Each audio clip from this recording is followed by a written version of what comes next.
আওসাত নামে হাদিসের এক কিতাব, আল্লামা ইমাম তাবারানীর লেখা। ইমাম তাবারানী মুজামুল আওসাতের প্রথম খণ্ডের 215 নম্বর পৃষ্ঠায় হাদিস এনেছেন।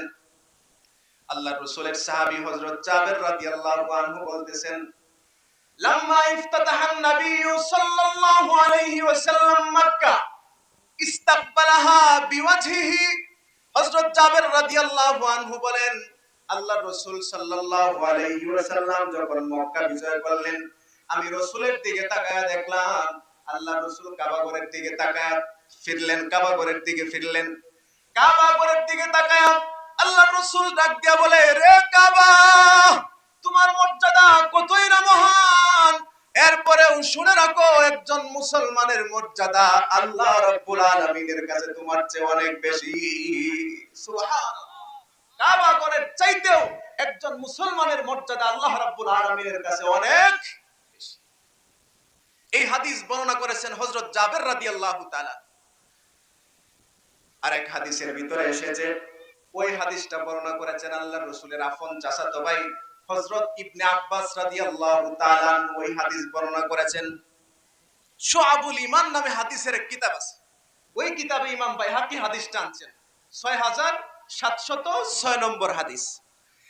আব্দুল্লাহ ইবনে আব্বাস বলেন, নাযরা রাসূলুল্লাহ সাল্লাল্লাহু আলাইহি ওয়াসাল্লাম ইলাল কাবা। আমি একদিন আল্লাহর রাসূলকে দেখলাম, মুহাম্মাদুর রাসূলুল্লাহ কাবা ঘরের দিকে তাকায় বলতেছেন, রে কাবা, তোমার মর্যাদা কতই না মহান, আল্লাহর কাছে তোমার দাম কতই না বেশি। এরপরেও শুনে রাখো, একজন মুসলমানের দাম আল্লাহর কাছে তোমার চাইতে অনেক বেশি। কারণ ইন্নাল্লাহা হাররামা মিনকা ওয়াহিদা, আল্লাহ রাব্বুল আলামিন তোমার ব্যাপারে শুধুমাত্র একটা জিনিস হারাম করেছেন, আর একজন মুসলমানের ব্যাপারে আল্লাহ রাব্বুল আলামিন তিনটা জিনিস হারাম করেছেন। এক নাম্বার, দামাহু, মুসলমানের রক্ত আরেকজন মুসলমানের জন্য হারাম, রক্ত জড়াতে পারবে না বিনা কারণে। ওয়ামালাহু, তার ধন সম্পদ আরেকজন মুসলমানের জন্য হারাম, অন্যায়ভাবে তার ধন সম্পদ সে আত্মসাৎ করতে পারবে না। আরেকটা হচ্ছে ওয়াই ইউজান্না বিহি জন্নুসু, একজন মুমিন মুসলমান সম্পর্কে খারাপ ধারণা করা, কুধারণা করা, এটা হারাম। আর কাবা ঘরের ক্ষেত্রে শুধুমাত্র একটা জিনিস হারাম, কাবা ঘরকে অবজ্ঞা করা, অসম্মান করা হারাম। আর একজন মুমিনের ব্যাপারে তিনটা জিনিস হারাম, রক্ত, সম্পদ এবং তার ব্যাপারে কুধারণা করা। ইমাম তাবারানী আল মুজামুল কাবির নামক উনার এক হাদিসের কিতাব আছে, ওই কিতাবের মধ্যে এই হাদিসটাই আরেকটু বাড়ায়া আনছেন ভিন্ন শব্দে। ওই হাদিসের মধ্যে আল্লাহর রাসূল বলতেছেন, মুসলমানের চারটা জিনিসকে আল্লাহ পাক হারাম করেছেন। ওই চারটার মধ্যে একটা হচ্ছে ওয়াইরদাহু, তার সম্মান। একজন মুসলমানের সম্মান হানি করা আরেকজন মুসলমানের জন্য আল্লাহ পাক চিরতরে হারাম ঘোষণা করেছেন। সুবহানাল্লাহ। একজন মুসলমানের দাম কত চিন্তা করতে পেরেছেন? কাবা ঘরের চাইতেও একজন মুসলমানের দাম।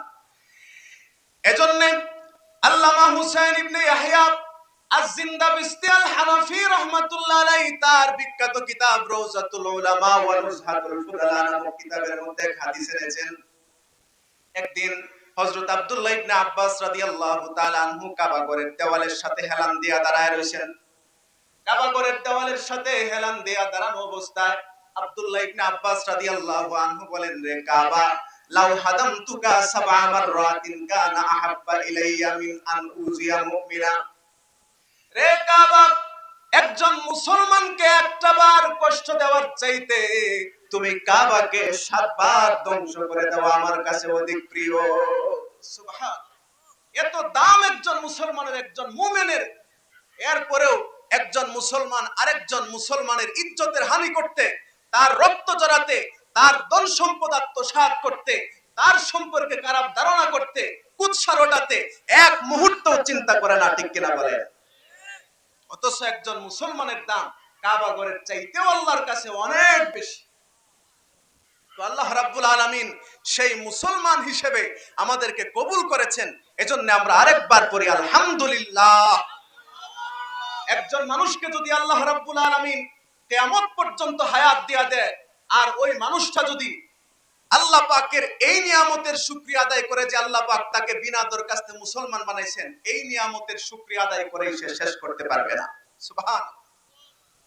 এই নিয়ামতের শুকরিয়া আদায় সে শেষ করতে পারবে না।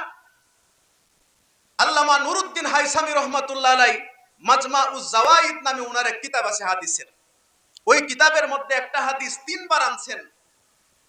তিনবারের একটা রেফারেন্স আমি দিচ্ছি। 155 নম্বর হাদিস। হযরত উতবা ইবনে আবদিন রাদিয়াল্লাহু তাআলা আনহু ওই হাদিসটা বর্ণনা করেছেন। আল্লাহর রাসূল বলতেছেন, লাউ আন্না রাজুলান ইয়াখিরু আলা ওয়াজহিহি মিন ইয়াউমি বুলিদা ইলা ইয়াউমি ইয়ামুতু হারিমান ফি মারদাতিল্লাহ লাহাকারাহু ইয়াউমাল কিয়ামা। আল্লাহ রাব্বুল আলামিন একজন মানুষকে যত নিয়ামত দিয়েছেন, এই নিয়ামতের শুকরিয়া স্বরূপ যদি কোনো মানুষ জন্মের দিন থেকে শুরু করে মৃত্যুবরণ করার দিন পর্যন্ত শুধু সেজদায় পড়ে থাকে, এরপরে আল্লাহ রাব্বুল আলামিনের নিয়ামতের শুকরিয়া আদায় হবে না। সুবহানাল্লাহ। এত অসংখ্য অগণিত নিয়ামত আল্লাহ রাব্বুল আলামিন আমাদেরকে দিয়েছেন। আমরা যদি সারা জীবন সেজদায় পড়ে থাকি, এরপরে আল্লাহ রাব্বুল আলামিনের ছোট্ট একটা নিয়ামতের শুকরিয়া আদায় করা সম্ভব হবে না। আল্লাহ রাব্বুল আলামিন মানুষকে কত নিয়ামত দিয়েছেন। হাদিসে কুদসির ভিতরে আসছে, ইমাম ইবনে কাসির রাহমাতুল্লাহ আলাইহি হাদিসটা তাফসীর ইবনে কাসিরের মধ্যে আনছেন। আল্লাহ তাআলা বলতেছেন, ইয়া ইবনা আদম কাদ আনআমতু আলাইকা নিআমান ইজামা আল্লাতী লা তুহসি আদাদাহা ওয়ালা তুতিকু শুকরাহা। হে আদম সন্তান, আমি তোমাকে বড় বড় অনেক নিয়ামত দিয়েছি, যেই নিয়ামত কখনো গণে শেষ করতে পারবে না, এবং আমার নিয়ামতের যথাযথ শুকরিয়া আদায় করেও তুমি শেষ করতে পারবে না। এরপর আল্লাহ পাক বলতেছেন, কি নিয়ামত তোমাকে দিলাম? আন জাআলতু লাকা আইনাইন। হে আমার বান্দা, এই দুনিয়ার সৌন্দর্য দেখার জন্য আমি আল্লাহ পাক তোমাকে দুইটা চক্ষু দিয়েছি। সুবহানাল্লাহ। আল্লাহ বলতেছেন, আমার অসংখ্য অগণিত নিয়ামতের মধ্যে একটা নিয়ামত হচ্ছে আমি আল্লাহ পাক তোমাকে সুন্দর দুইটা লাইট দিয়েছি, দুইটা চক্ষু দিয়েছি। এই চোখের দাম কত? যার চোখ নাই সেই শুধুমাত্র বুঝতে পারবে যে এই দুইটা চোখের মূল্য কত। ঠিক কিনা বলে? এজন্য বুখারী শরীফের হাদিসের ভিতরে আসছে, আল্লাহ রাব্বুল আলামিন বলতেছেন, ইজা ইবতালাইতু আবদি বিহাবিবাতাইহি সুম্মা সাওয়ারা।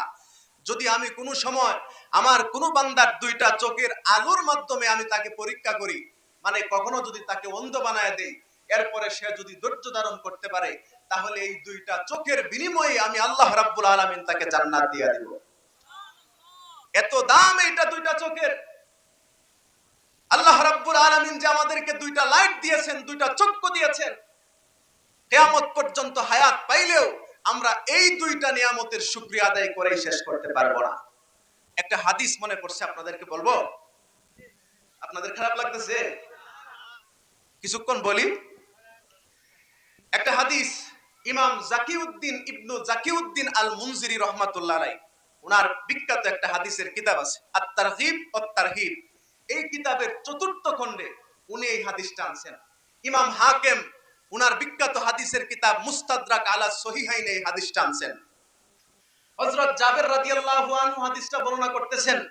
তিনি বলতেছেন, একদিন আল্লাহর রাসূল সাল্লাল্লাহু আলাইহি ওয়াসাল্লাম আমাদের সামনে বের হয়ে আসলেন।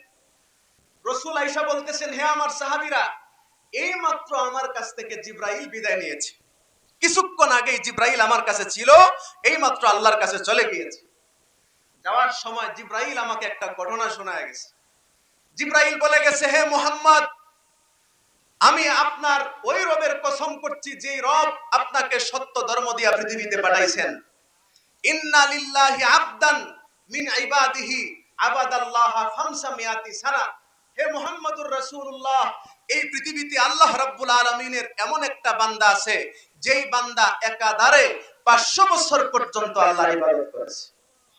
কয়শো বছর? একাধারে 500 বছর। এর মধ্যে কোনো গুনাহ করে নাই। উনি বাস করতেন একটা বিশাল সমুদ্রের মাঝখানে একটা দ্বীপ। এই দ্বীপের উপর একটা পাহাড় ছিল, এই পাহাড়ে উনি বাস করতেন। আর আল্লাহ রাব্বুল আলামিন উনার ইবাদতে খুশি হয়ে উনার ঘরের সামনে একটা আনার ফলের গাছ আল্লাহ তাআলা তৈরি করে দিয়েছিলেন।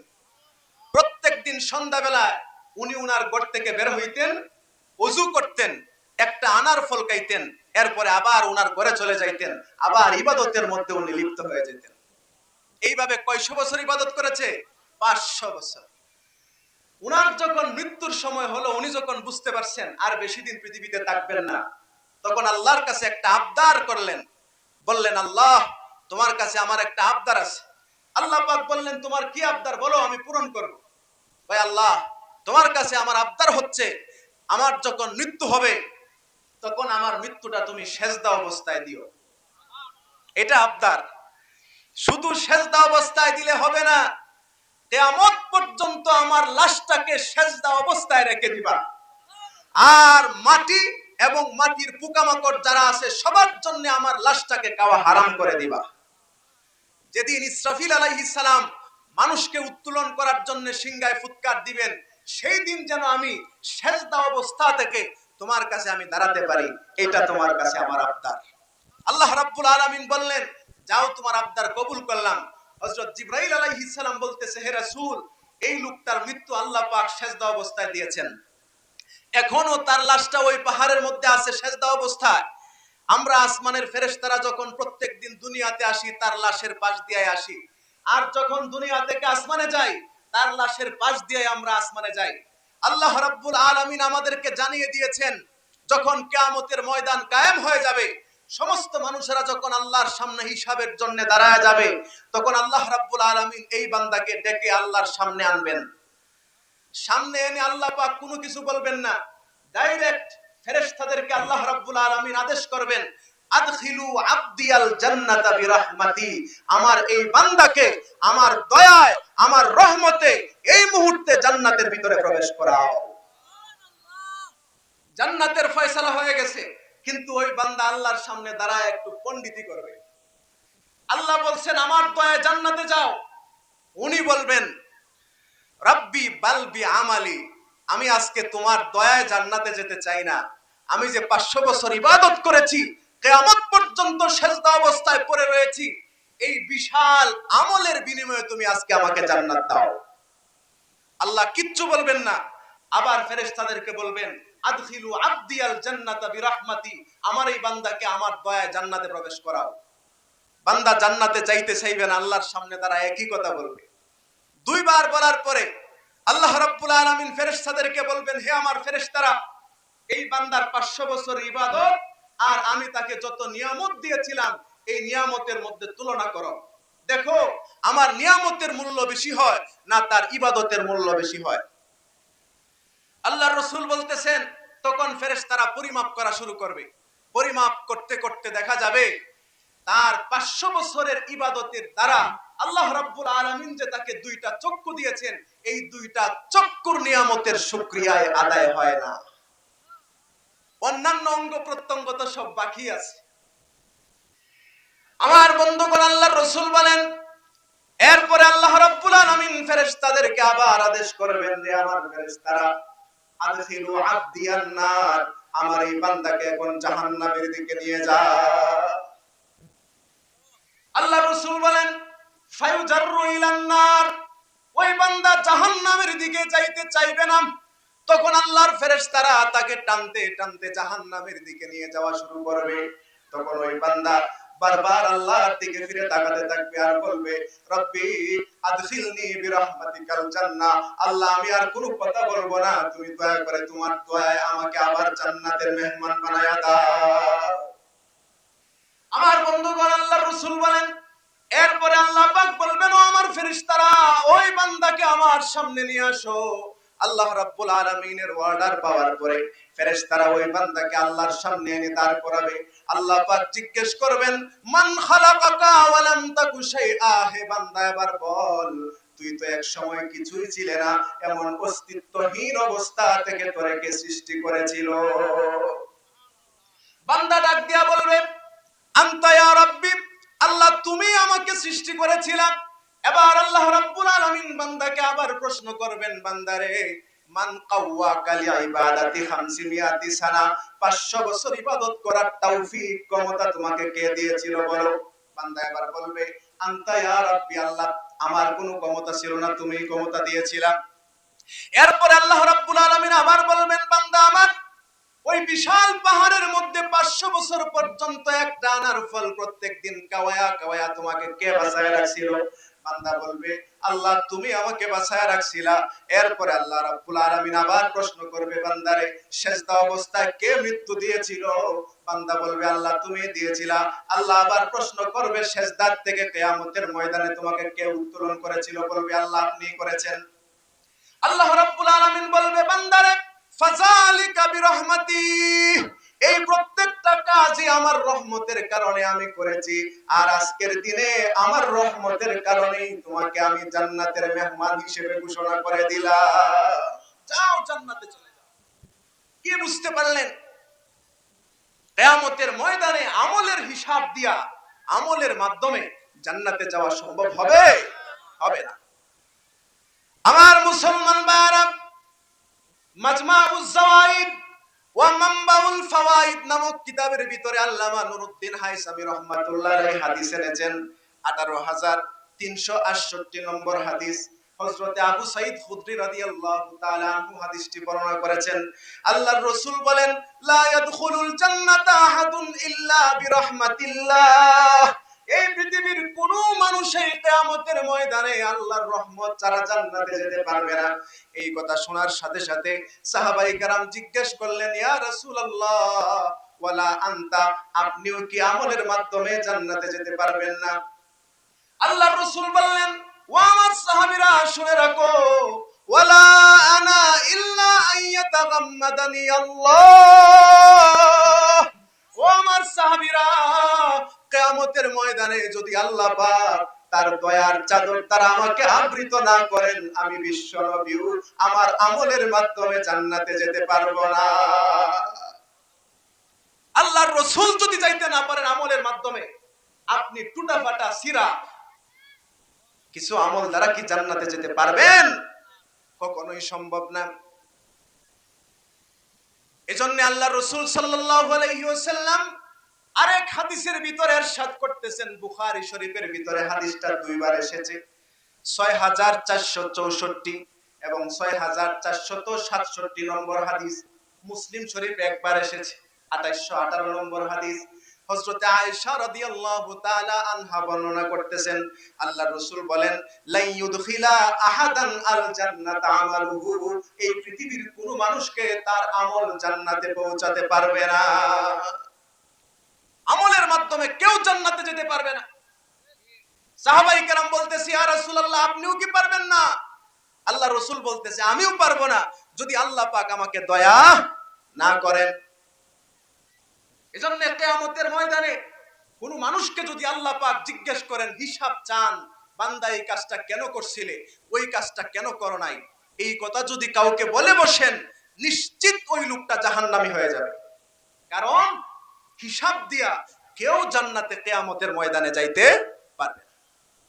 মাজমাউজ যাওয়াইদের হাদিস 18332 নম্বর হাদিস। আল্লাহর রাসূল বলতেছেন মান নুকিশাল হিসাব হালাকা, কিয়ামতের ময়দানে যার কাছে হিসাব চাওয়া হবে সে নিশ্চিত ধ্বংস হয়ে যাবে, মানে নিশ্চিত জাহান্নামী হয়ে যাবে। বুখারী শরীফে এই হাদিসটা 4 বার আসছে, 4 জায়গায় বুখারীতে আসছে। 103 নম্বর হাদিসে আপনারা দেখবেন পড়বেন, হযরত আয়েশা রাদিয়াল্লাহু তাআলা আনহা বলতেছেন আল্লাহর রাসূল বলেন মান হুসিবা উযিবা, কিয়ামতের ময়দানে যার কাছে হিসাব চাওয়া হবে সে নিশ্চিত শাস্তিপ্রাপ্ত হবে, তাকে জাহান্নামে দেওয়া হবে। আল্লাহর রাসূল যখন এই কথা বললেন, হযরত আয়েশা বলতেছেন আমি আল্লাহর রাসূলকে জিজ্ঞেস করলাম হে রাসূল আপনি বলতেছেন হিসাব চাইলেই মানুষটা জাহান্নামী হয়ে যাবে, তো আল্লাহ পাক তো কোরআনের মধ্যে বলছেন জান্নাতি বান্দার থেকেও আল্লাহ পাক সহজ হিসাব নেবেন। আল্লাহ কোরআনে বলতেছেন ফাআম্মা মান উতিয়া কিতাবাহু বিয়ামিনিহি ফাসাউফা ইউহাসাবু হিসাবান ইয়াসীরা, কিয়ামতের ময়দানে যার আমলনামা ডান হাতে আসবে তার কাছ থেকেও সহজ হিসাব নেওয়া হবে। তো যার আমলনামা কিয়ামতের ময়দানে ডান হাতে আসবে ওই লোকটা কি জান্নাতি নাকি জাহান্নামী? এই হাদিস দ্বারা বোঝা যায়, আল্লাহ পাকের এই কথার মাধ্যমে বোঝা যায় জান্নাতি বান্দার থেকেও কিয়ামতের ময়দানে আল্লাহ পাক হিসাব নেবেন, তবে তার হিসাবটা হবে সহজ হিসাব। তো রাসূল যে বলছেন যার হিসাব চাওয়া হবে সে নিশ্চিত জাহান্নামী হয়ে যাবে, আয়েশা রাদিয়াল্লাহু তাআলা আনহা পাল্টা প্রশ্ন করছেন তো আল্লাহ তো বলছেন জান্নাতি বান্দার থেকেও হিসাব নেবে। তখন আল্লাহর রাসূল বলতেছেন আয়েশা এটা ওই হিসাব না, ইন্নামা যালিকাল আরদু, এটা হচ্ছে শুধুমাত্র বান্দাকে আল্লাহ রাব্বুল আলামিনের সামনে এনে দাঁড় করানো হবে। এরপরে আল্লাহ পাক বলবে যা তোরে মাফ করে দিলাম। এটার নাম হচ্ছে সহজ হিসাব। এজন্য আল্লাহর রাসূল সব সময় দোয়া করতেন। দেখেন, রাসূল হওয়ার পরেও তিনি দোয়া করতেন, আল্লাহুম্মা হাসিবনি হিসাবাই ইয়াসীরা, আল্লাহ কিয়ামতের ময়দানে তুমি আমার কাছ থেকে সহজ হিসাব নিও। রাসূলুল্লাহ যদি এই দোয়া করেন, তাহলে আমাদের অবস্থাটা কি হবে চিন্তা করুন। হযরত আয়েশা রাদিয়াল্লাহু তাআলা আনহা বলেন, আমি একদিন আল্লাহর রাসূলকে এক নামাজের মধ্যে এই দোয়া করতে শুনলাম। নামাজে দাঁড়ায় আল্লাহর রাসূল দোয়া করতেছেন, আল্লাহুম্মা হাসিবনি হিসাবাই ইয়াসীরা, আল্লাহ কিয়ামতের ময়দানে আমার থেকে সহজ হিসাব নিও। হযরত আয়েশা বলেন, যখন রাসূল নামাজ শেষ করলেন, আমি রাসূলকে জিজ্ঞেস করলাম, মাল হিসাবুল ইয়াসির, হে রাসূল হিসাবুল ইয়াসির সহজ হিসাব এটা কি?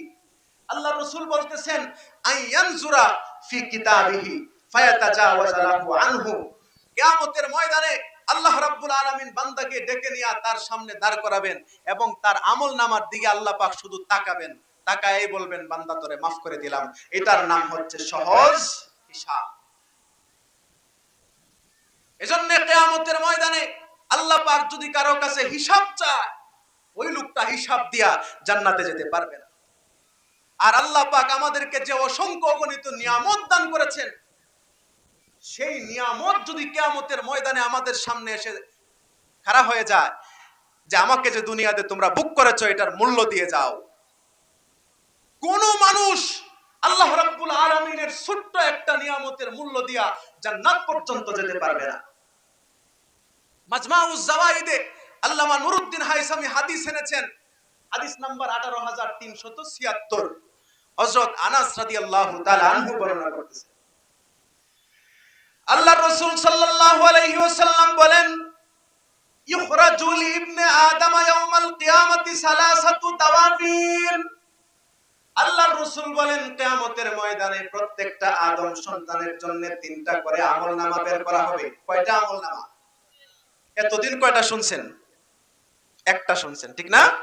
এই হাদিসের মধ্যে আসছে আল্লাহর রাসূল বলতেছেন কিয়ামতের ময়দানে প্রত্যেকটা আদম সন্তানের জন্য তিনটা করে আমলনামা বের করা হবে। আল্লাহর হাবিব বলেন, দিওয়ানুন ফিহিল আমালুস সালিহ, একটা আমলনামার মধ্যে তার জিন্দেগীর সমস্ত নেক আমলের হিসাব থাকবে। ওয়া দিওয়ানুন ফিহি যুনুবুহু, আরেকটা আমলনামার মধ্যে তার জিন্দেগীর সমস্ত গুনাহ খাতার হিসাব লেখা থাকবে। আরেকটা আমলনামার মধ্যে থাকবে, আল্লাহর রাসূল বলেন, দিওয়ানুন ফিহি নিয়ামু মিনাল্লাহি আলাইহি, আল্লাহ পাক দুনিয়াতে তারে যত নিয়ামত দিয়েছেন সমস্ত নিয়ামতের বর্ণনা আরেকটা আমলনামায় থাকবে। এই তিনটা আমলনামা নিয়ে কিয়ামতের ময়দানে উঠবে।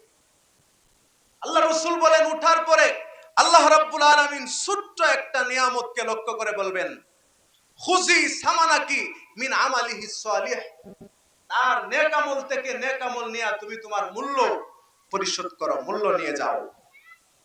রাসূলুল্লাহ বলেন, ছোট্ট একটা নিয়ামত দাঁড়িয়ে তার নেক আমলের যে আমলনামা আছে এখান থেকে নেক আমল নেওয়া শুরু করবে।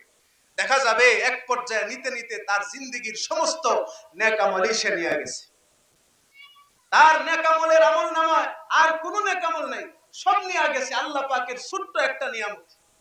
রাসূল বলতেছেন, ওয়া তাবকাজ যুনুব ওয়ান নিআম, আল্লাহ রাব্বুল আলামিনের সমস্ত নিয়ামত এখনো বাকি রয়ে গেছে, সমস্ত গুনাহ এখনো বাকি রয়ে গেছে।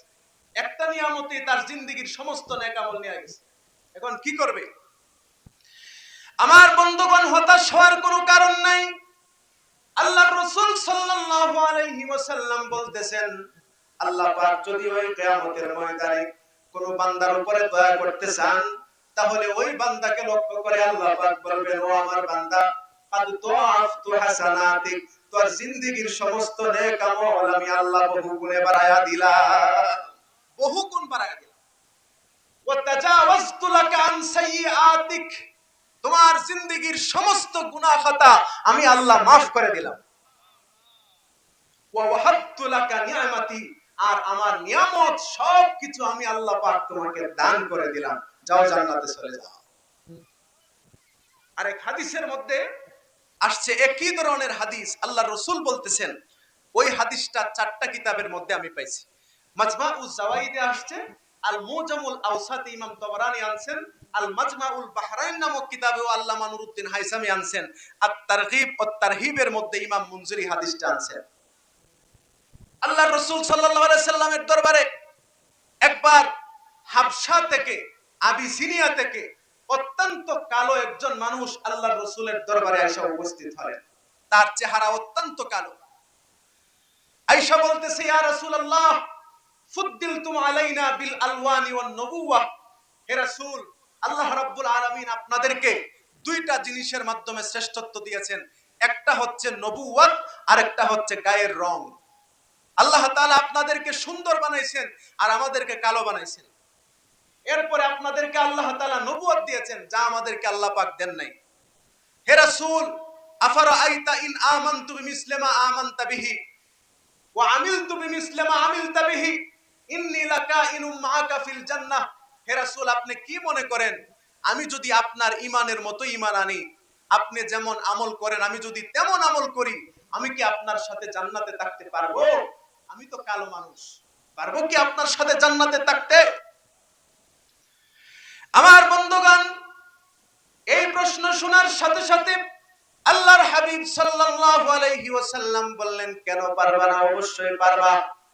শোনো, মান ক্বালা লা ইলাহা ইল্লাল্লাহ কানা লাহু আহদুন ইনদাল্লাহ।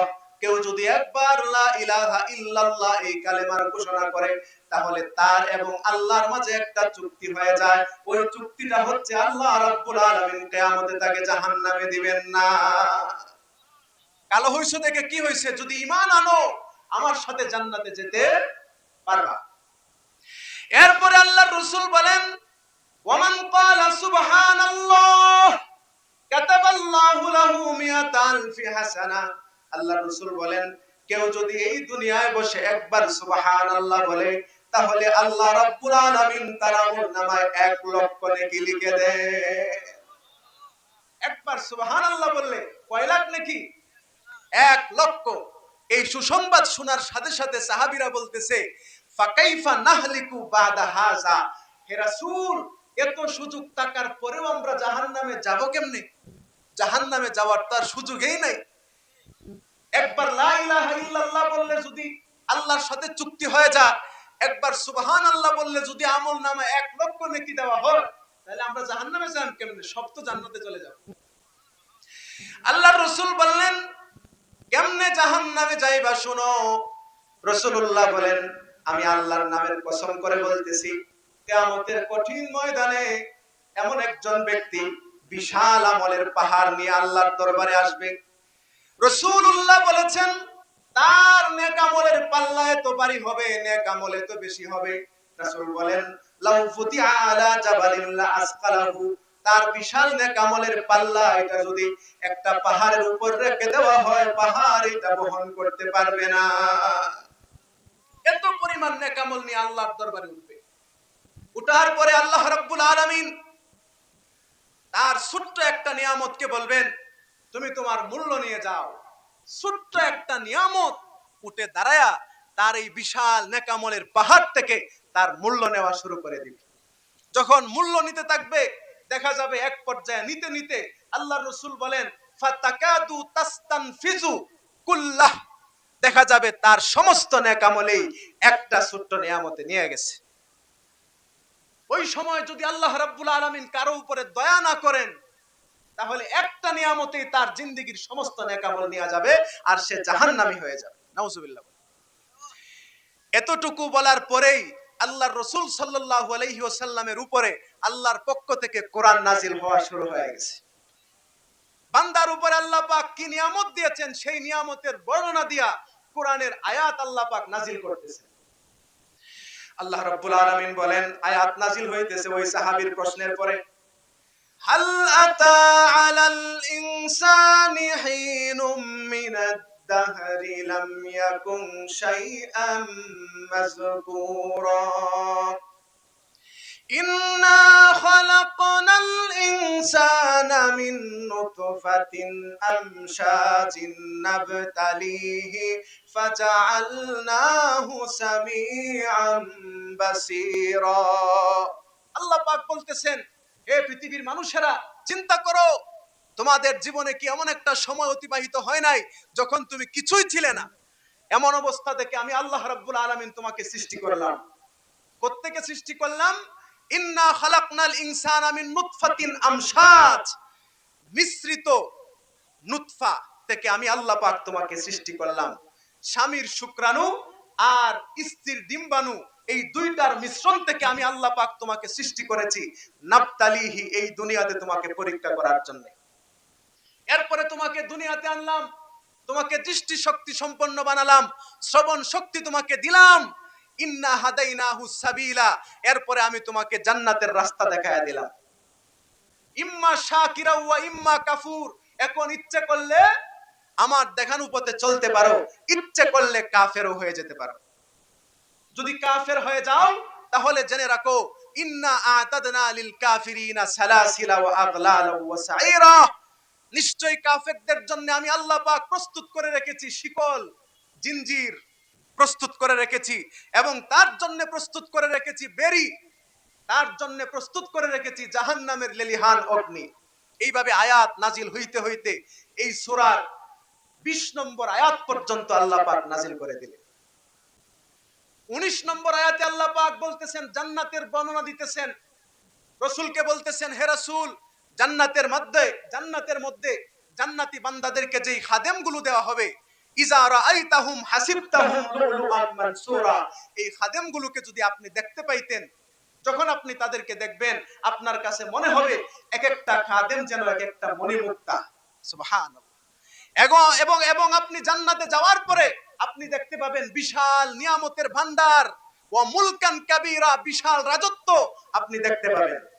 এই আয়াত যখন নাজিল হয়ে গেল, তখন ওই কালো সাহাবী আল্লাহর রাসূলকে বলতেছে, ইয়া রাসূলুল্লাহ, ওয়া হাল তারা আইনি ফিল জান্নাতি মা তারা আইনুক, জান্নাতের ভিতরে আপনার চক্ষু যেই নাজ নিয়ামত দেখতে পাবে, আমার চক্ষু কি ওই জান্নাতের ভিতরে সেই নাজ এবং নিয়ামতগুলো কি দেখতে পারবে নাকি? আপনারা শুনতেছেন? সাহাবী প্রশ্ন করতেছে, হুজুর, আপনার চক্ষু জান্নাতে গিয়া যা দেখতে পাইবে, আমি কালো মানুষ, আমি জান্নাতে গেলে আমার চক্ষু কি জান্নাতের ভিতরে যাওয়ার পরে সেই নিয়ামত দেখতে পাবে? আল্লাহর রাসূল বললেন, নাম, অবশ্যই দেখতে পারবে। এই কথা বলার সাথে সাথেই ফা বাকাল হাবাসি, কালো মানুষ আল্লাহর রাসূলের সামনে দাঁড়ায়া কান্না করা শুরু করে দিল। হাদিস শরীফ সাক্ষী, কানতে কানতে ফাফাদাত নাফসাহু, এক পর্যায়ে ওই লোকটা এই দুনিয়ার মায়া ত্যাগ করে আল্লাহ রাব্বুল আলামিনের কাছে চলে গেছে, ইন্তেকাল করেছে। আব্দুল্লাহ ইবনে উমর বলেন, আমি তাকায়া দেখলাম আল্লাহর রাসূল সাল্লাল্লাহু আলাইহি ওয়াসাল্লাম জানাজা পড়ায়া তার লাশটাকে নিজের হাতে কবরের ভিতরে দাফন করতেছে। সুবহানাল্লাহ। আমার বন্ধুগণ, এই হাদিসগুলোর মাধ্যমে বুঝতে পারলাম কিয়ামতের কঠিন ময়দানে কোন মানুষ আল্লাহ রাব্বুল আলামিনের রহমত ছাড়া জান্নাতে যেতে পারবে না। এখন আসুন, আমাদের কিয়ামতের ময়দানে আল্লাহর রহমত পাওয়ার দরকার আছে না নাই? আছে না? এই রহমত কি শুধু বললেই পাওয়া যাবে? না। কি কাজ করলে আমরা কিয়ামতের ময়দানে আল্লাহ রাব্বুল আলামিনের রহমত পাইতে পারি, আমরা এখন সেই বিষয়ে আলোচনা করব ইনশাআল্লাহ। সূরা আরাফ 156 নম্বর আয়াতের মধ্যে আল্লাহ পাক বলতেছেন, কিয়ামতের ময়দানে আমার রহমত শুধুমাত্র তারাই পাবে যারা এই দুনিয়াতে আমাকে ভয় করে চলে, যাদের অন্তরে তাকওয়া আছে, আমার ভয় আছে, ওই সমস্ত বান্দারাই শুধুমাত্র কিয়ামতের ময়দানে আমার রহমত পাবে। সুবহানাল্লাহ। তো কিয়ামতের ময়দানে যদি আমরা নাজাত পেতে চাই, জান্নাতে যেতে চাই বিনা হিসেবে, তাহলে অবশ্যই এই দুনিয়াতে আল্লাহ রাব্বুল আলামিনের ভয় অন্তরের মধ্যে লালন করতে হবে। আল্লাহর ভয় যদি অন্তরের ভিতরে না থাকে, তাহলে আমাদের পক্ষে জান্নাতে যাওয়া সম্ভব না। এজন্য আল্লাহ রাব্বুল আলামিন কুরআন শরীফের প্রায় 81 জায়গায় পৃথিবীর সমস্ত মানুষকে আল্লাহ রাব্বুল আলামিনকে ভয় করার কথা আদেশ করেছেন। আর সরাসরি 7টা আয়াতে আল্লাহ রাব্বুল আলামিন ঈমানদারদেরকে, যাদের ভিতরে ঈমান আছে, তাদেরকে আল্লাহ রাব্বুল আলামিনকে ভয় করার কথা বলেছেন। যেমন সূরা বাকারা 278 নম্বর আয়াতের মধ্যে আল্লাহ তাআলা বলতেছেন, ইয়া আইয়ুহাল্লাযীনা আমানু তাকুল্লাহা ওয়া যারু মা বাকিয়া মিনার রিবা ইন কুনতুম মুমিনিন। আল্লাহ তাআলা বলতেছেন, হে ঈমানদারেরা, তোমরা আমি আল্লাহকে ভয় করো এবং সুদের বকেয়া এটা ছেড়ে দাও। সুদ এবং ঘুষের সাথে সম্পর্ক রাখা যাবে না। এইভাবে করে কোরআন শরীফের 7টা আয়াতের মধ্যে আল্লাহ রাব্বুল আলামিন সরাসরি ঈমানদারদেরকে তাকে ভয় করার কথা আদেশ করেছেন। এবার যদি আমরা আল্লাহ রাব্বুল আলামিনকে প্রশ্ন করি, আল্লাহ তোমাকে ভয় করলে পরকালে লাভ আছে বুঝলাম, দুনিয়াতেও কি লাভ আছে? তোমাকে ভয় করলে দুনিয়াতে আমাদের উপকারটা কি, এটা একটু বলে দাও। আল্লাহ রাব্বুল আলামিন এটাও বলে দিচ্ছেন। আল্লাহ রাব্বুল আলামিন বলেন, ওয়া মান ইয়াত্তাকিল্লাহা ইয়াজআল লাহু মাখরাজা ওয়া ইয়ারযুকুহু মিন হাইসু লা ইয়াহতাসিব। এই দুনিয়াতে যারা আমাকে ভয় করবে, দুনিয়ার সমস্ত বিপদ মুসিবত থেকে তাকে বাঁচানোর জন্য আমি আল্লাহ পাক কুদরতি রাস্তা তৈরি করে দিব। সুবহানাল্লাহ। যার অন্তরে আল্লাহ পাকের ভয় আছে, দুনিয়ার কোন বিপদ মুসিবত তাকে গ্রাস করতে পারবে না। এই আয়াত কেন নাজিল হলো, এর শানে নুজুল নিয়ে এখন আলোচনা করব ইনশাআল্লাহ। মুফাসসিরিনে কেরাম উল্লেখ করেছেন, আল্লাহ রাসূল সাল্লাল্লাহু আলাইহি ওয়াসাল্লামের একজন সাহাবী, উনার নাম আউফ ইবনে মালিক আল আশজাঈ রাদিয়াল্লাহু তাআলা আনহু। উনি একদিন আল্লাহর রাসূল সাল্লাল্লাহু আলাইহি সাল্লামের সামনে আসলেন।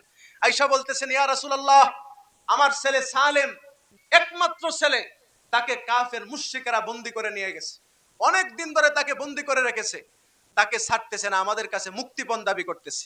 যদি আমরা মুক্তিপণ দিতে পারি আমাদের সন্তানকে ছাড়বে, কিন্তু আমাদের সন্তানের মুক্তিপণ হিসেবে দেওয়ার মতো আমাদের কাছে কিচ্ছু নাই। এখন কি করব?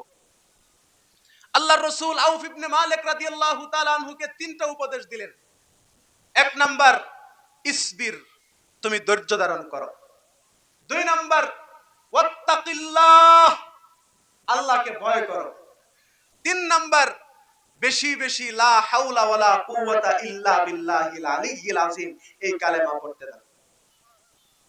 কারণ এক হাদিসের মধ্যে আসছে, এই ছোট্ট কালেমা লা হাওলা ওয়ালা কুওয়াতা ইল্লা বিল্লাহ, এটার মধ্যে আল্লাহ রাব্বুল আলামিন 99টা রোগের ঔষধ রাখছেন। কয়টা রোগ? 99টা রোগের মধ্যে সবচেয়ে ছোট রোগ, তার নাম হচ্ছে পেরেশানি। যদি কেউ লা হাওলা ওয়ালা কুওয়াতা ইল্লা বিল্লাহ এটা বেশি বেশি পড়তে পারে, দুনিয়ার সমস্ত পেরেশানি আল্লাহ পাক দূর করে দিবেন। ওই সাহাবীকে আল্লাহ রাসূল বললেন, এই কালেমা বেশি বেশি পড়ো। সাহাবী বাড়িতে গেছেন, ওনার স্ত্রীকেও বলছেন, দুইজনে মিলে লা হাওলা ওয়ালা কুওয়াতা ইল্লা বিল্লাহ বেশি বেশি পড়তেছে। কিছুদিন যাইতে না যাইতেই দেখা গেল ওনাদের ছেলে সালেম ওনাদের বাড়ির সামনে এসে হাজির হয়ে গেছে। শুধু একা হাজির হয় নাই, তাকায়া দেখে উনার সাথে 4000 বকরির একটা বিশাল পাল, 50টা উটের বিশাল একটা পাল। 50টা উটের দাম কত? এক একটা উটকে যদি আপনি 30 লাখ ধরেন, হিসাব করেন 50টা উটের দাম কত, আর 4000 বকরির মূল্য কত। বিশাল উটের পাল, বিশাল বকরির পাল নিয়ে বাড়িতে আইসা হাজির। উনার বাবা আউফ ইবনে মালিক যখন দেখলেন এই কাহিনী, দৌড়ে আল্লাহর রাসূলের কাছে আসলেন। আয়েশা বলতেছেন, ইয়া রাসূলুল্লাহ, আমার ছেলে তো বিশাল বকরির পাল, উটের পাল নিয়ে হাজির। এখন এই সম্পদগুলো বক্ষণ করা, খাওয়া, ব্যবহার করা আমাদের জন্য কি হালাল হবে নাকি হারাম হবে, আপনি এটা বলুন। আল্লাহর রাসূল বললেন, এই সম্পদ তোমাদের জন্য 100% হালাল। 100% হালাল হইতে পারো, কারণ এগুলো তো কাফেরদের সম্পদ। আবার ওই কাফেরদের সম্পদ যেই কাফেররা তোমার সন্তানকে বিনা কারণে বন্দী করে রেখেছিল। তখনই আল্লাহ রাব্বুল আলামিন এই আয়াত নাজিল করে দিলেন, ওমাই ইয়াত্তাকিল্লাহা ইয়াজআল লাহু মাখরাজা। এই দুনিয়াতে যারা আল্লাহ পাককে ভয় করবে, এইভাবে করেই দুনিয়ার সমস্ত বিপদ মুসিবত থেকে বাঁচানোর জন্য আমি আল্লাহ রাস্তা তৈরি করে দিব। আর এমন জায়গা থেকে রিজিকের ব্যবস্থা করব যেই জায়গা থেকে রিজিক আসার কল্পনাও সে করতে পারে না। যেমন এই আউফ ইবনে মালিক, উনি কি কল্পনা করতে পারছিল যে উনার ছেলে 4000 বকরির পাল নিয়ে বাড়িতে আসবে? আল্লাহ পাক কল্পনাতীত জায়গা থেকে উনার জন্য রিজিকের ব্যবস্থা করে দিয়েছে।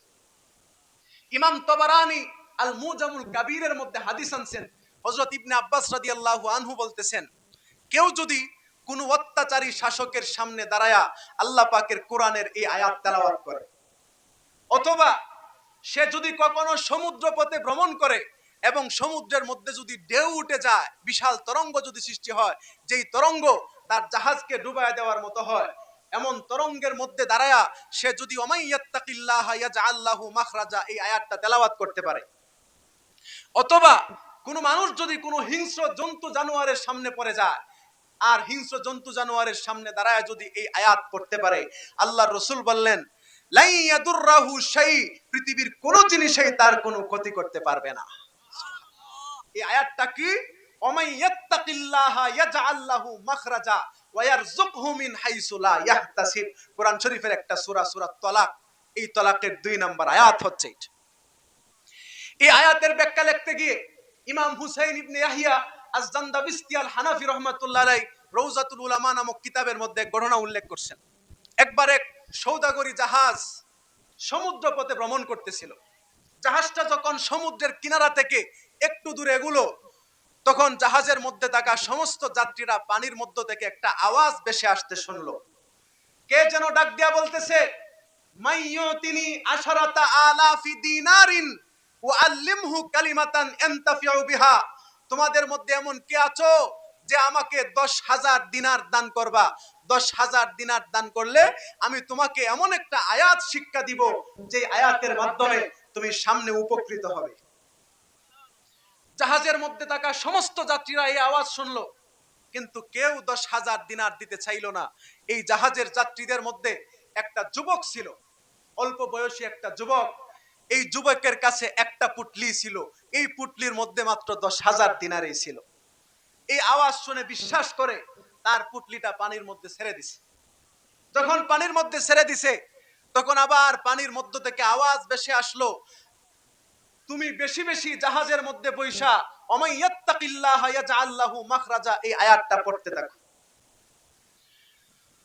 জাহাজের সমস্ত যাত্রীরা যখন এই আওয়াজ শুনলো, সবাই মিলে যুবকের কাছে আইসা বলতেছে, এই আয়াত তো আমরা আগে থেকেই জানি, এই আয়াতের জন্য তুমি 10,000 দিনার নষ্ট করলা। কয় আমি নষ্ট করি নাই, হয়তো আল্লাহ রাব্বুল আলামিন এর বিনিময়ে আমাকে বিশাল বিপদ থেকে বাঁচায়া দিবে। এই জাহাজ যখন চলতে চলতে সমুদ্রের মাঝখানে চলে গেল, যাওয়ার সাথে সাথে সমুদ্রের মধ্যে বিশাল ঢেউ সৃষ্টি হলো, তরঙ্গ সৃষ্টি হলো। এই ঢেউয়ের মধ্যে জাহাজটা টিকতে পারে নাই, জাহাজ ডুবে গেছে। জাহাজের মধ্যে যত যাত্রী ছিল সমস্ত যাত্রী ইন্তেকাল করেছে, সব মারা গেছে। কিন্তু আল্লাহ রাব্বুল আলামিনের কুদরতে এই যুবকটা দেখতে পাইল তার সামনে একটা তক্তা ভাসতেছে। এই তক্তার মধ্যে যখন জড়ায় ধরেছে, আল্লাহ রাব্বুল আলামিন একটা বাতাস পাঠায়া দিয়েছে।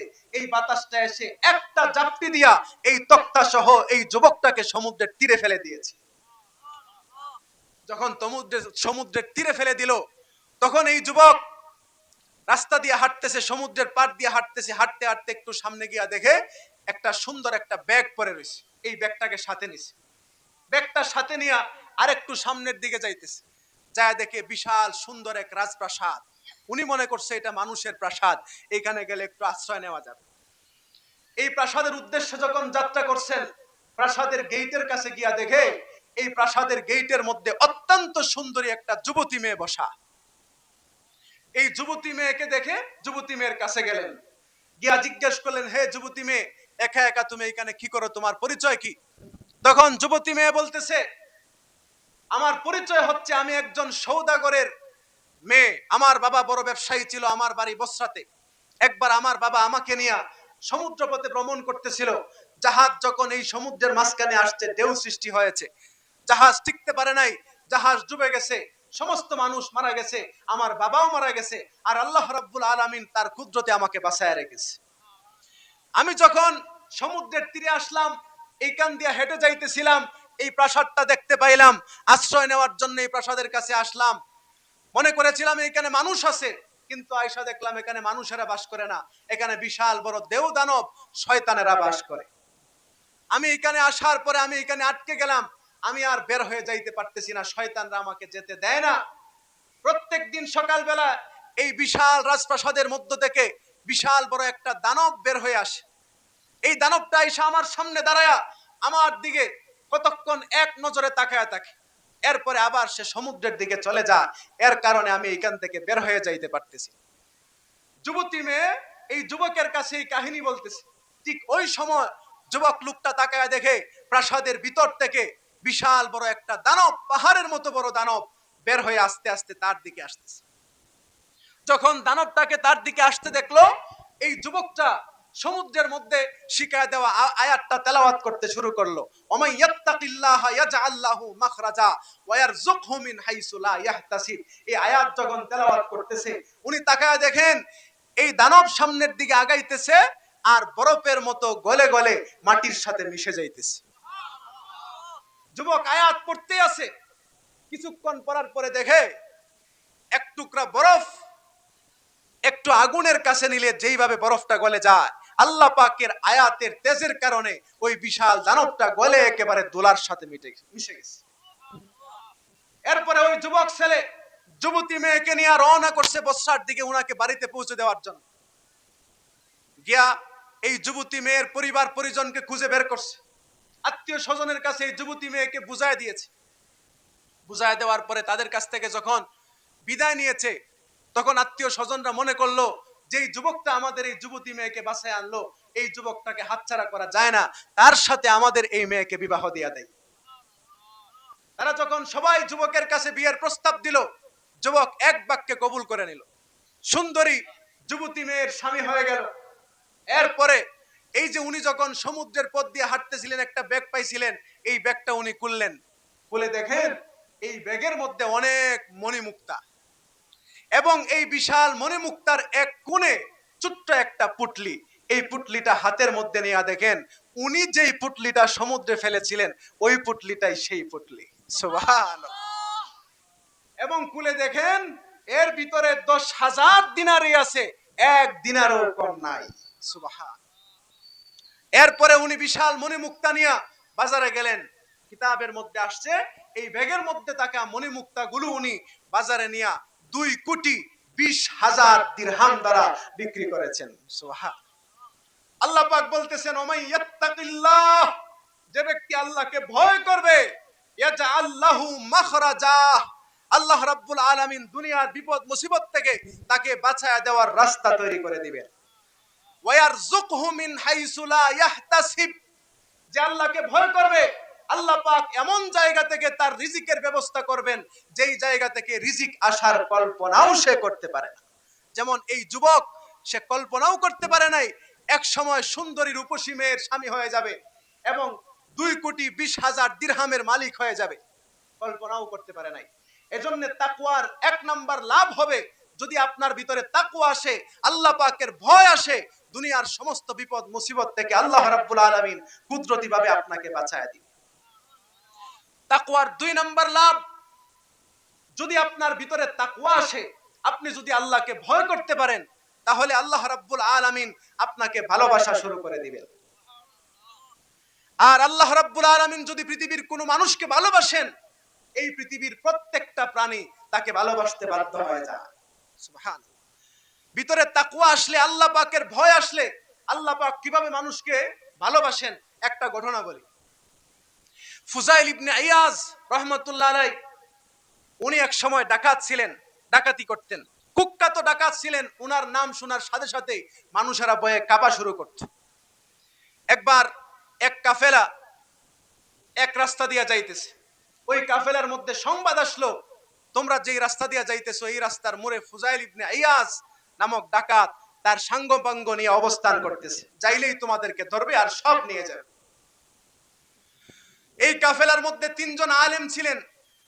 এই 3 জন আলেম যখন এই সংবাদ শুনলেন, কাফেলার সমস্ত মানুষকে লক্ষ্য করে বললেন, হে কাফেলা, আপনারা যদি অনুমতি দেন তাহলে আমরা ফুজাইল ইবনে ইয়াজের কাছাকাছি গিয়া তার দিকে আমরা তীর নিক্ষেপ করতে চাই, আপনারা কি অনুমতি দিবেন? তখন কাফেলার সমস্ত মানুষেরা 3 জন আলেমকে ফুজাইল ইবনে ইয়াজের দিকে তীর নিক্ষেপ করার জন্য অনুমতি দিলেন। 3 জন আলেম আগে আসলেন। ফুজাইল ইবনে ইয়াজের কাছাকাছি আসার পরে একজন আলেম ফুজাইল ইবনে ইয়াজকে লক্ষ্য করে আল্লাহ রাব্বুল আলামিনের কোরআনের একটা আয়াত তেলাওয়াত করলেন, আলাম ইয়ানি লিল্লাযিনা আমানু আন তাখশা কুলুবুহুম লিযিকরিল্লাহ, যাদের ভিতরে ঈমান আছে তাদের কি এখনো সময় হয় নাই আল্লাহ পাকের ভয়ে তার হৃদয় গলে যাওয়ার? এখনো কি সময় হয় নাই? এই আয়াত তেলাওয়াত করার সাথে সাথে ফুজাইল ইবনে ইয়াজ সে শোয়া ছিল, লাফ দিয়া চিৎকার মেরে উঠছে, একটা চিৎকার দিয়া বেহুশ হইয়া আবার মাটিতে পড়ে গেছে। ফুজাইল ইবনে ইয়াজের গোলামেরা তারা দেখতেছে, ভালো করে শরীর তল্লাশি করে দেখতেছে আসলে কি ওই আলেম ফুজাইল ইবনে ইয়াজের শরীরে তীর নিক্ষেপ করেছে নাকি।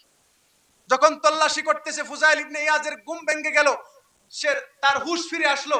হুঁশ ফিরে আসার সাথে সাথে গোলামদেরকে বলল, তল্লাশি করে লাভ নাই, তারা দুনিয়ার কোনো তীর আমার শরীরে নিক্ষেপ করে নাই, তারা আল্লাহ পাকের আয়াতের তীর আমার কলবের মধ্যে নিক্ষেপ করেছে।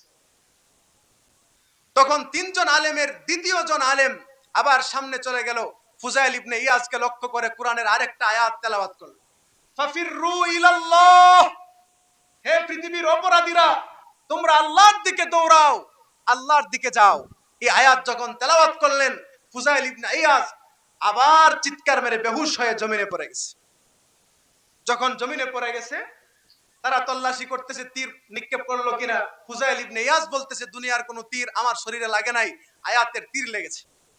তৃতীয় আরেকজন আলেম সামনে গেল, কোরআনের আরেকটা আয়াত তেলাওয়াত করলো, ওয়া আনিবু ইলা রাব্বিকুম, তোমরা তোমাদের রবের দিকে ফিরে আসো।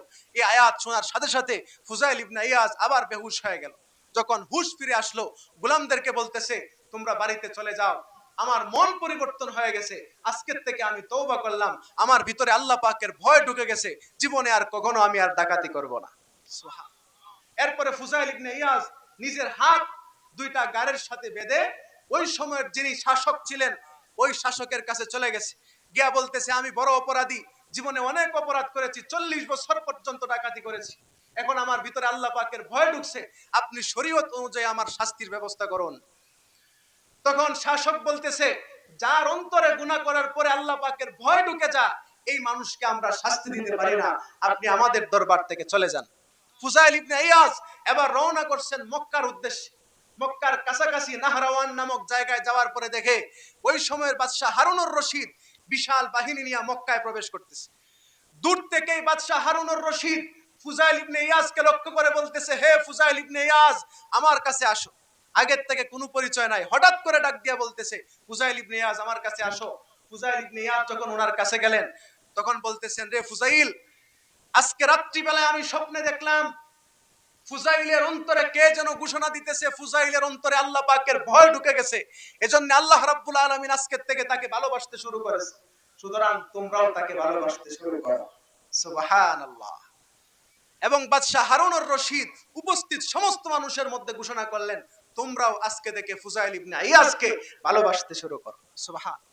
তো আপনার ভিতরে যদি তাকওয়া আসতে পারে, তাহলে আল্লাহ রাব্বুল আলামিন আপনাকে ভালোবাসতে শুরু করবে, আর আল্লাহ পাক ভালোবাসবেন মানে পৃথিবীর প্রত্যেকটা প্রাণী আপনাকে ভালোবাসা শুরু করে দিবে।